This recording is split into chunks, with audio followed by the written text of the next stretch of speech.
আপনি দেখছেন news now, আমরা জানি কোনটা খবর। সম্প্রতি 12 দিন ধরে জল সরবরাহ মেশিন বিকল অবস্থায় পড়ে রয়েছে। পানীয় জলের সংকটে হাহাকার এলাকাবাসীদের। ঘটনা বিশ্রামগঞ্জ থানার অন্তর্গত চেচুড়িমাই গ্রাম পঞ্চায়েত এলাকায়। ডিডব্লিউএস দপ্তরের সমস্যা সম্পর্কে ওয়াকিবহাল থাকলেও মেশিন সংস্কার না করে প্রতিদিন গ্রামবাসীর জন্য এক গাড়ি করে জল পৌঁছে দেওয়া হচ্ছে। গ্রামবাসীদের দাবি অতি সত্বর যেন এই জলের মেশিন সারাই করা হয়। কতদিন ধরে জল নেই আপনারা? আমরা এখন আর দুর্গাপূজার আগে থেকে ওই জল এলাকা দুর্গাপূজা করতে খুব কষ্ট হয়েছে, তাই না টিনা জল লাগানো লাগবে ওই কুচির থেকে গিয়ে এরপর না গাড়ি করানো লাগবে। এখন তো জলের কোনো খবরই নেই, অনেক কষ্ট পাইতেছি জলের লেগে। জলের মেশিনটা কোনো পঞ্চায়েত সিমেল পঞ্চায়েতের না তো মেশিনটা নষ্ট হয়ে গেছে, তুই কোনো তারা ঠিকঠাক করে না?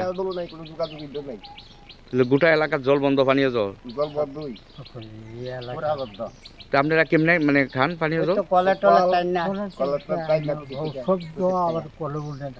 হ্যাঁ, তাহলে দুর্গাপূজার আগের থেকে বন্ধ। আগে থেকে বন্ধ। আজকে মানে আপনারা এখন কি চাইতেছেন? জল না, জল